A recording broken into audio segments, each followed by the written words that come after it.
This is a picture of Billy the Kid. It's believed to have been taken at Fort Sumner, New Mexico between 1878 and 1880. Now, people that knew Billy said that he was a good-looking boy and that this picture didn't do him justice.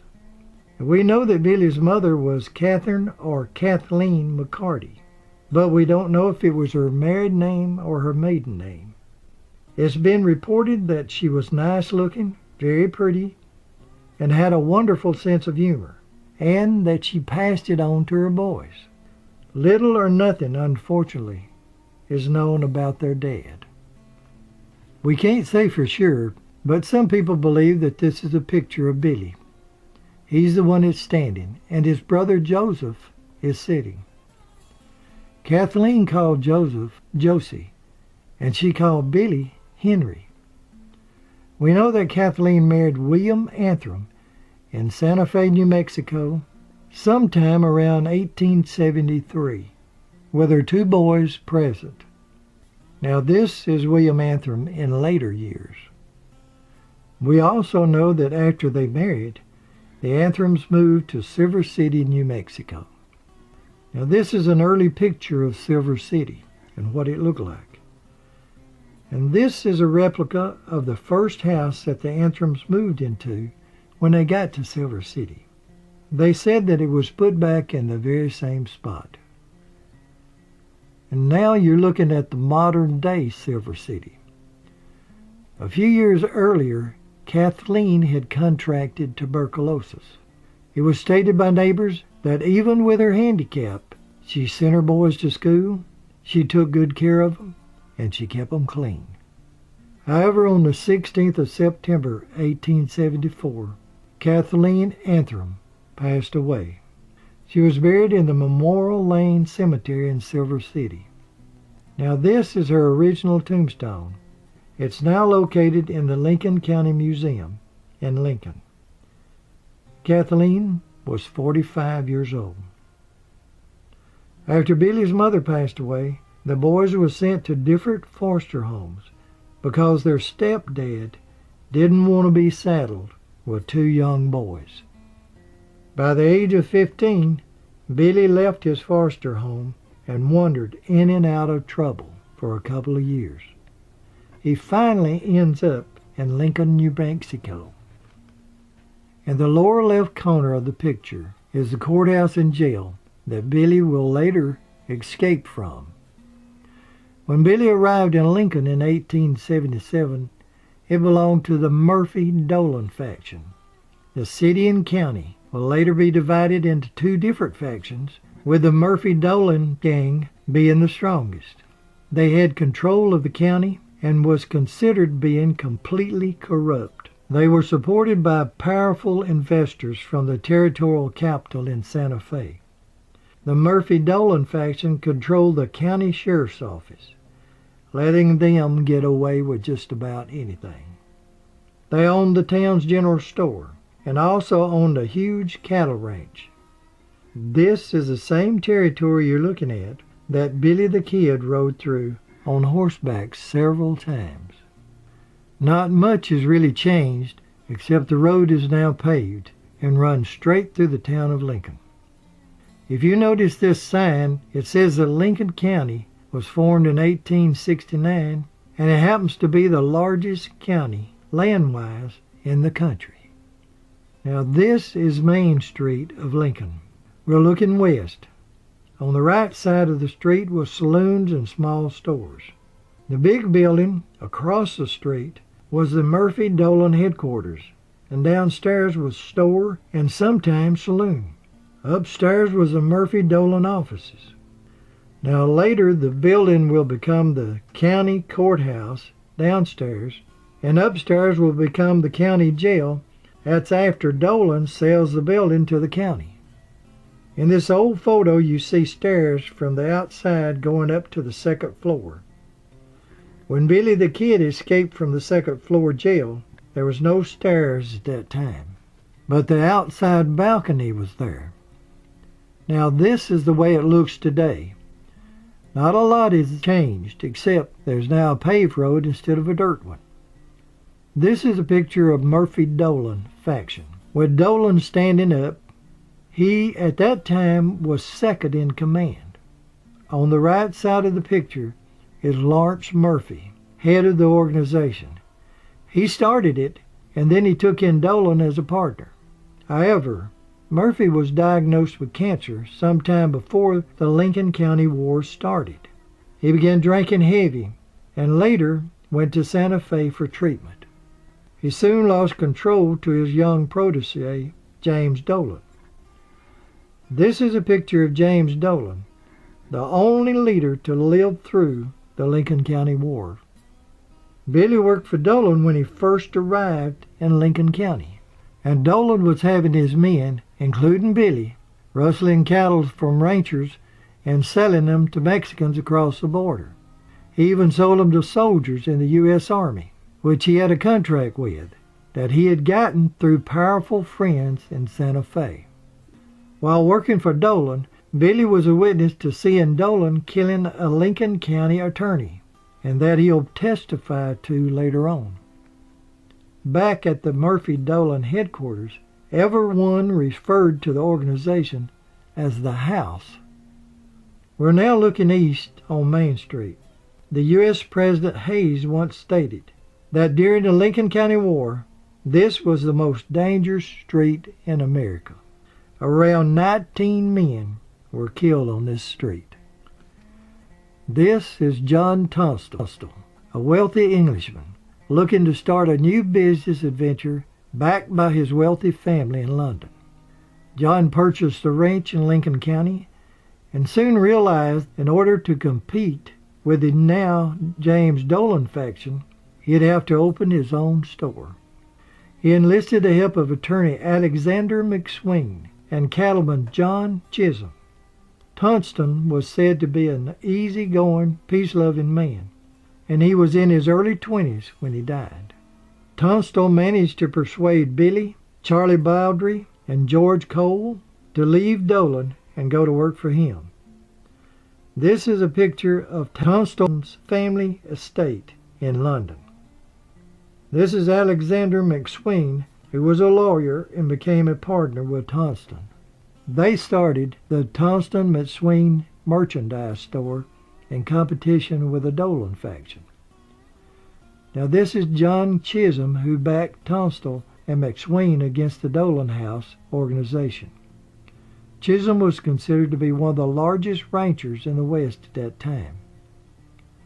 We're looking west down Main Street, towards the Dolan building that was now the courthouse and jail. Now this is the Tunstall-McSween store that they built in competition with Dolan. And this is the store today.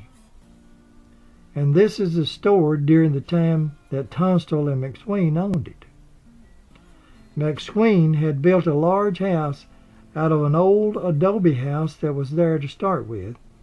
It was located in this empty lot next to their store. Up until that time, competition between the two factions had been mostly peaceable. Now this is sort of what it looked like inside Tunstall's and McSween's store. However, things turned bloody on the 18th of February, 1878. Sheriff Brady's deputies, all appointed by the Dolan faction, caught John Tunstall without his men and out in the open range. The deputies killed John Tunstall and even killed the horse that he was riding. They knew that he loved that horse and was trying to make a point. All 4 deputies said that for no reason Tunstall drew his gun on them, and they had no recourse but to kill him. At the bottom of the hill is where Tunstall was killed. Every person knew it was cold-blooded murder. Everyone knew that John Tunstall would do everything he could to avoid trouble. His body was brought back to Lincoln and buried right behind his store. After Tunstall's death, his partner, Alexander McSween, tried to get justice by trying to convince Judge John Wilson to sign a warrant for the deputy's arrest. He was reluctant to sign because the killers were all lawmen. Judge Wilson finally signed the warrant and then appointed Tunstall foreman Dick Brewer as special constable. Then Dick Brewer deputized the rest of the Tunstall ranch hands, including Billy. They call themselves the Regulators. This is believed to be a picture of some of the Regulators, and some believe that it is Billy sitting on the ground. This is one of the Regulators, Bob Sherlock, and this is Billy's closest friend, Tom O'Flaherty, and this is Charlie Bowdry. Both O'Flaherty and Bowdry are buried next to Billy. This is Eugenia Cesar in his later years. And this is Frank Cole, and this is Frank's brother, George Cole. Both brothers lived through the Lincoln County War. The Regulators' first job was to head to the Dolan Ranch and arrest Billy Morgan and Frank Baker, whom they believed had been involved in the killing of Tunstall. After the arrest of Billy Morgan and Frank Baker, the Regulators stopped at Chisholm's Ranch. Now this is John Chisholm, and this is his cowboys at his ranch. Chisholm made the Regulators promise that they would deliver the prisoners back to Lincoln safe. This is the entrance to the Chisholm Ranch today. This is the territorial Governor Alex, who appointed this man, Sheriff William J. Brady, as the new Lincoln County Sheriff.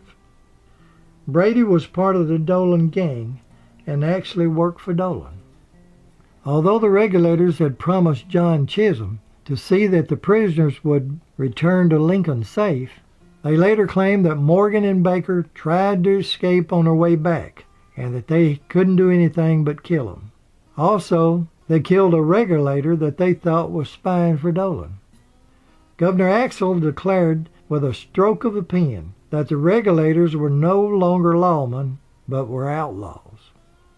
After appointing Brady sheriff on April 1, 1878, Sheriff Brady and 4 deputies, Billy Mathis, George Pippin, who will later be appointed sheriff, George Hyman, and Jack Long, left the Dolan headquarters and walked east toward the Tunstall store down the middle of the street.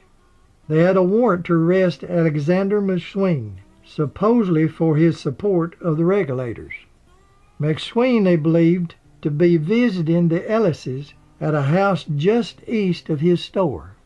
When they reached the east side of the store, the Regulators were hiding behind an adobe wall and opened fire, killing Sheriff Brady, and they also killed Deputy Hyman, and the rest of the deputies scattered.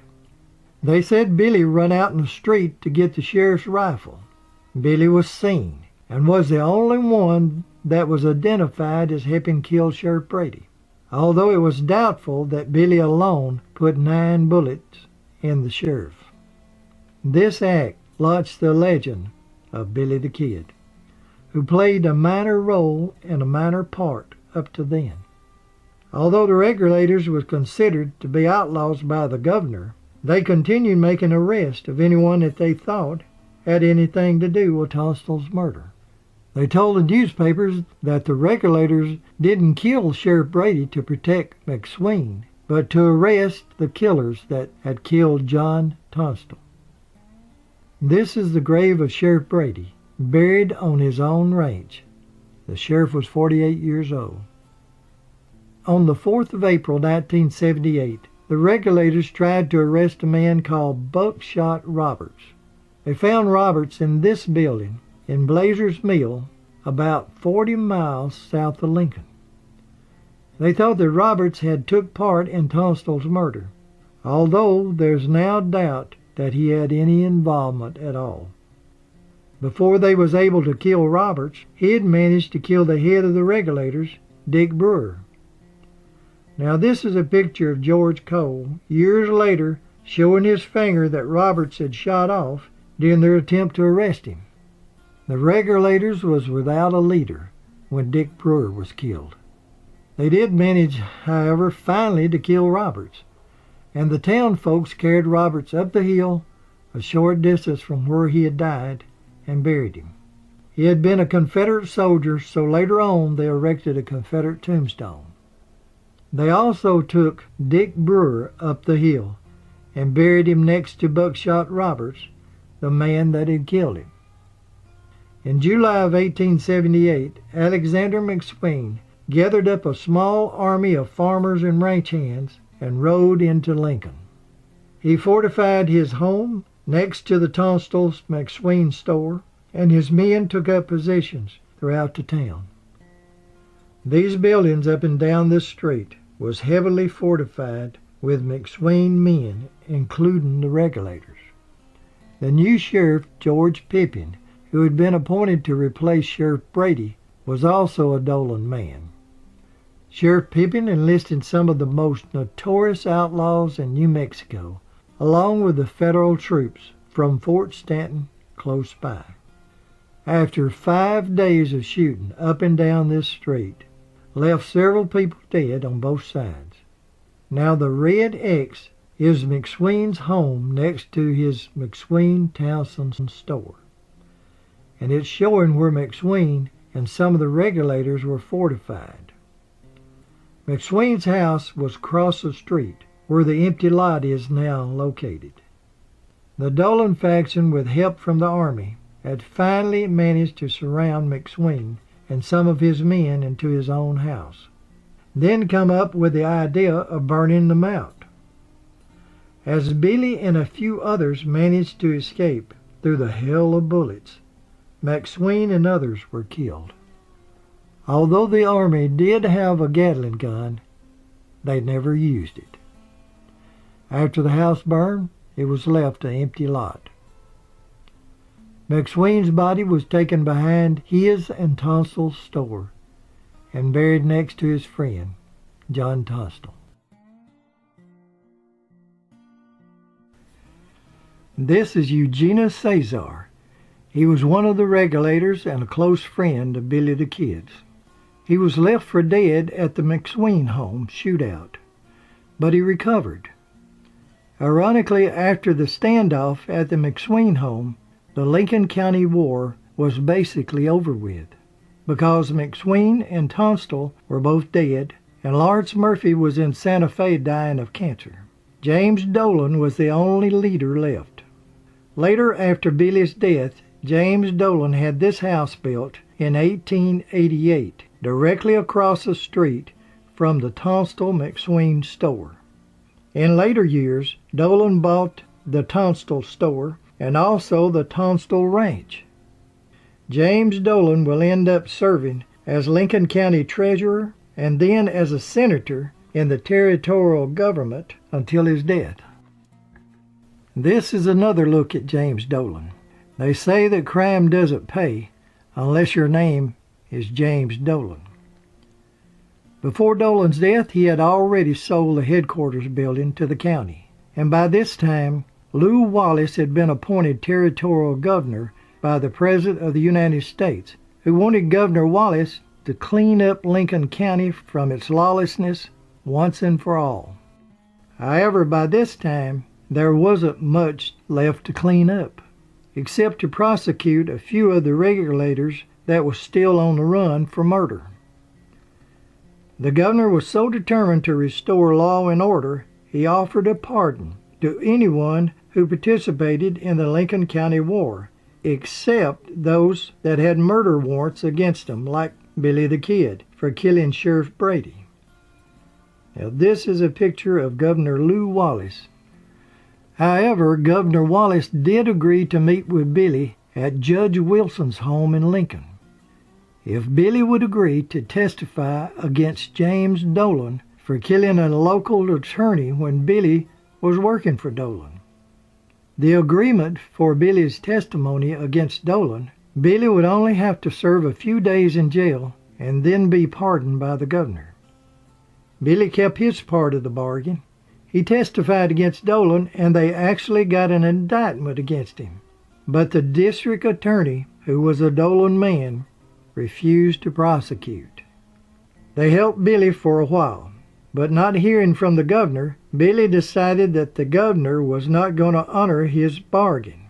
So while he was being loosely guarded he walked off and escaped. Now, this is the newly appointed sheriff, Pat Garrett. Pat became sheriff on the promise that he would clean up Lincoln County. Now, this is one of Billy's closest friends, Charlie Bowdry, and his wife, Manella. Charles had moved his family to Fort Sumner and sent word back to Pat Garrett that he wanted to go straight. However, on the 18th of December, Garrett and his posse surrounded Bowdry's home in Fort Sumner. Charlie had moved into what was an Indian hospital when it was an old Army fort. Now, Fort Sumner had been purchased by Lucian Maxwell, one of the largest landowners in the country, when the government closed the fort. Lucian had turned the old fort into a small town. He was one of the wealthiest men in the West.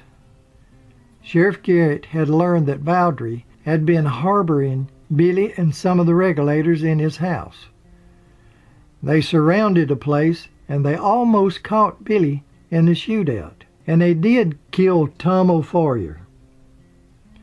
Now, this is the house of Lucian Maxwell, and later his son Pete Maxwell.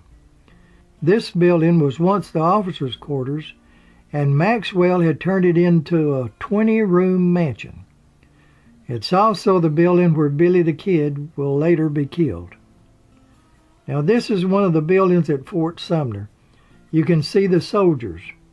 These buildings will be turned into shops and houses when Maxwell buys it. This is Tom O'Foyer. When Sheriff Garrett's posse killed Tom, they took his body a few hundred yards to the old military cemetery to be buried. Billy and Charlie got away and headed south about 40 miles from Fort Sumner to a place called Stinking Springs. On December the 23rd, a few days after the raid on Bowdry's home, the posse caught up with Billy. They were in this little adobe hut at Stinking Springs. Now notice that there's no windows and only one door. Charlie Bowdry was shot and killed when he stepped out to check on the horses. It's possible that they thought he was Billy the Kid. Charlie's body was taken back to Fort Sumner and buried close to his pal, Tom O'Foyer. Billy soon gave up, and it's believed that this is the posse that captured him at Stinking Springs. On the left is believed to be Pat Garrett. Next to him is believed to be Deputy Bob Olinger, that Billy will kill while later on trying to escape jail. It's believed that Billy is the one on the right, and notice the deputy holding a gun to Billy's head.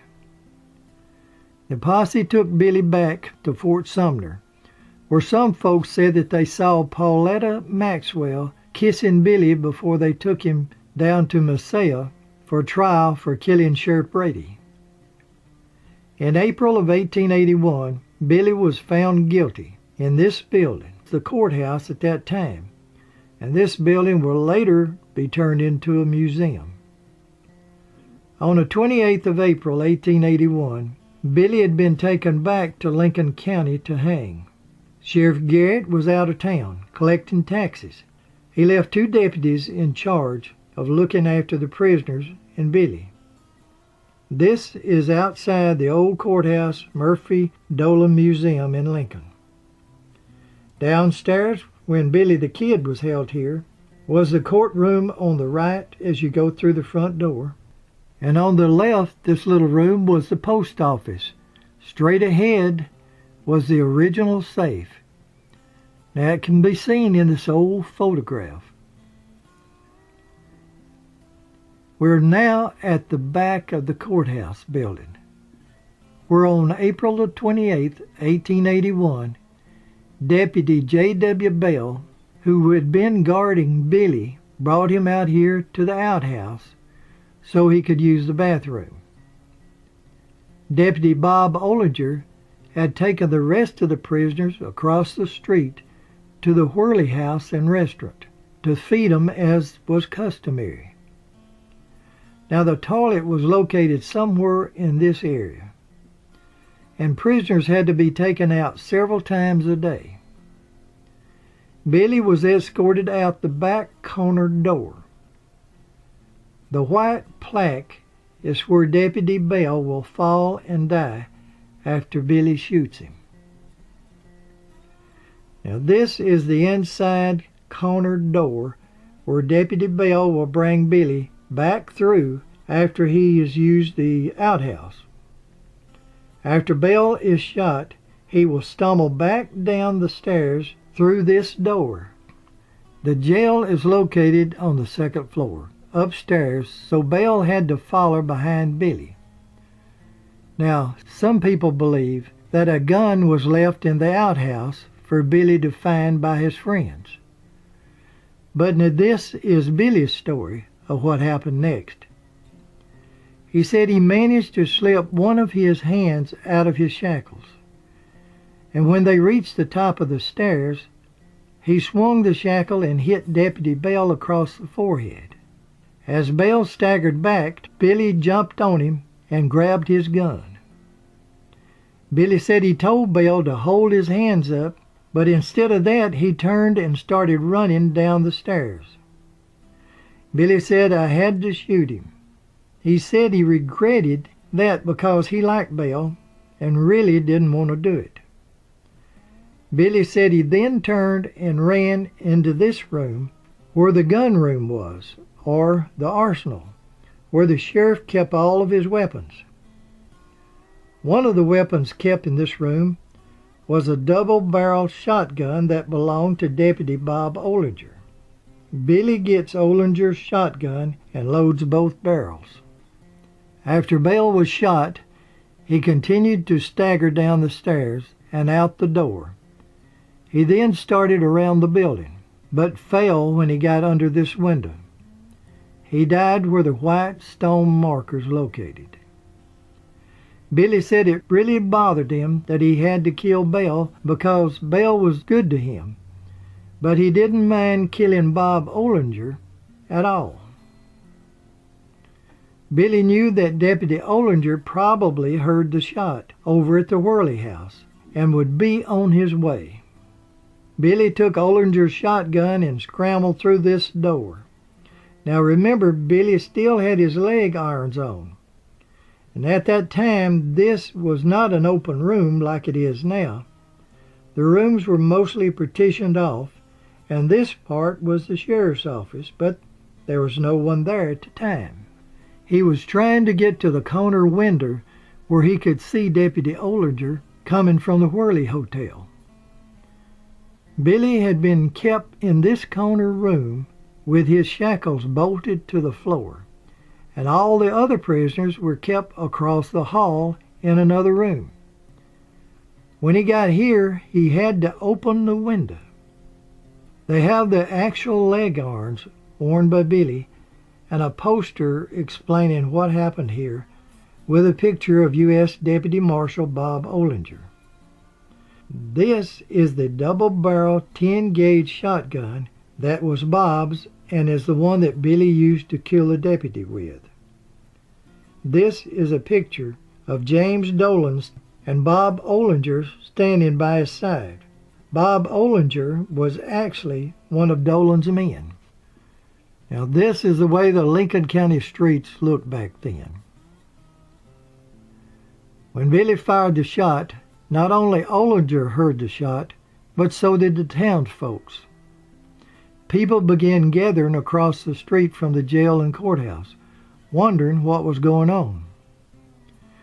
This is across the street, and we're now looking at the Whirly Hotel, where Deputy Olinger was feeding the prisoners, and come running out when he heard the shot. We're now on the porch of the hotel, looking towards the jail across the street. Bob comes running out of the hotel and crosses what was then a dirt street. He was headed through the bottom door, not knowing that Billy was waiting at the upper window. We're now inside the window and seeing what Billy could see. The trees weren't there at the time. Now it's been said that the groundskeeper had spotted the body of Deputy Bell and came running around the corner calling to Deputy Ollinger that Billy had killed Belle. When Deputy Ollinger got to this point, he knew Billy had killed Belle, but he didn't know that Billy was waiting in the window. Billy looked down at Bob Ollinger and said, "Hello, Bob," and pulled both triggers. Bob fell dead where the white stone plaque is located. Now this is the way it looked then, without the trees. Now Billy has to get out of his leg arms, although it was said that he was in no hurry. After killing Ollinger, Billy walks down what was this hallway to the door.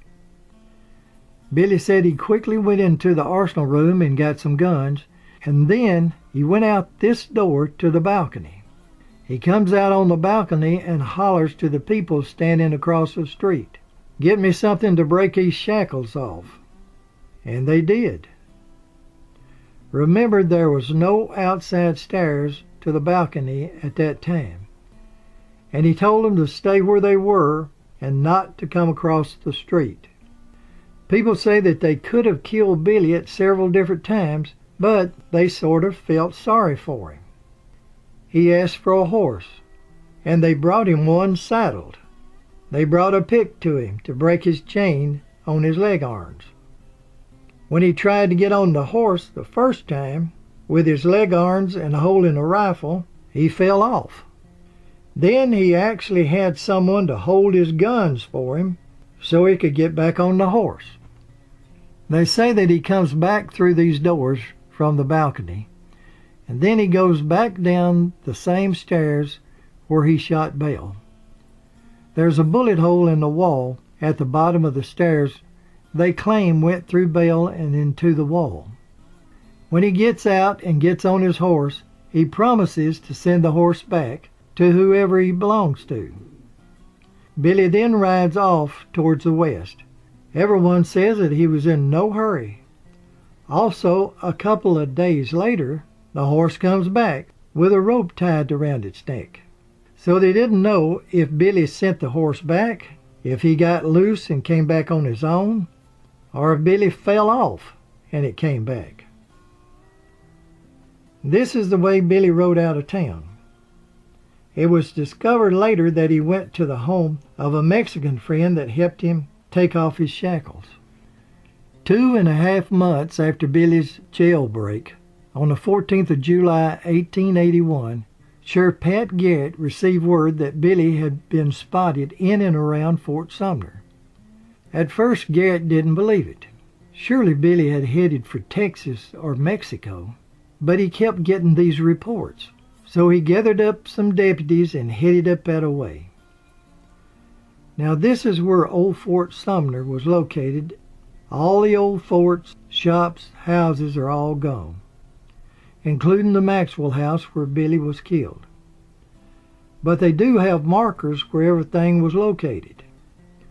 And this is a picture of Pete Maxwell standing in the center.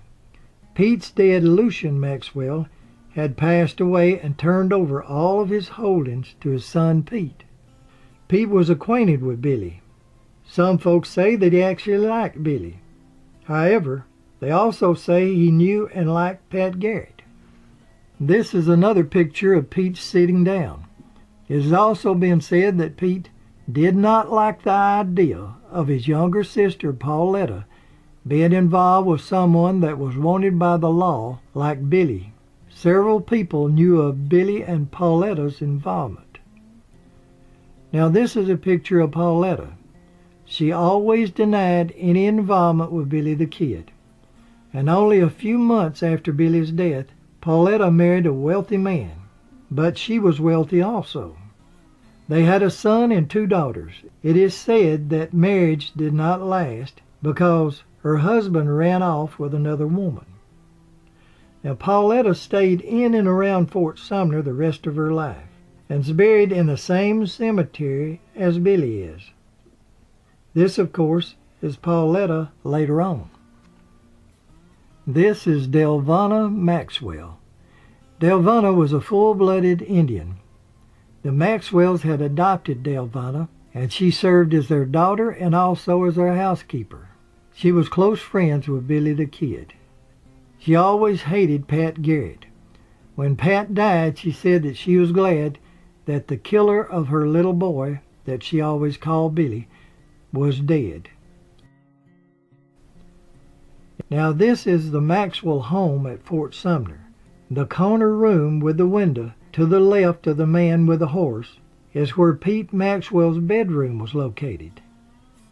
And on July the 14th, 1881, Pete was in his bedroom around midnight with Pat Garrett. Garrett had come to ask Pete if he knew where Billy the Kid was. And it's possible that Pete was the one that sent for Garrett. Garrett had left 2 deputies outside the fence waiting for him. It was reported that Billy was sneaking from a friend's house, possibly a girlfriend, to the Maxwell house to get a slice of meat or bacon that Pete Maxwell always had hanging up in his kitchen. Others say that that was just a tale from the Maxwells to protect Pauletta's reputation, and he was actually on his way to Pauletta's room. When Billy spotted the 2 deputies, he backed into Pete's room. It was a warm night and Pete was sleeping with his door open. Pete's room was dark, and Billy asked Pete, "Cass, or who is it? Who's those 2 men outside?" Garrett recognized Billy's voice and began shooting. Billy fell dead without even seeing his shooter. It's been said that Delvana and Pauletta helped to identify his body. At the white plaque on the ground is where Pete Maxwell's bedroom was located. Billy's real name was Henry McCarty, and he sometimes went by the name William Henry Bunny. This is the Pecos River that flowed right behind the Maxwell house. After Billy's death, they took his body over to the carpenter's shop and laid him out on this bench to prepare his body for burial. Years later, Governor Richardson tried to have DNA testing, but they were unable to extract enough blood from the bench. Billy was taken only a few hundred yards to the old military cemetery. This little tombstone has been stolen several times, so now they have it in a small cage. He was buried next to his 2 pals, Charlie Bowdry and Tom O'Fourier. There is a cage built around their graves to protect it. They had to wait until Billy was dead to put bars around him that could hold him.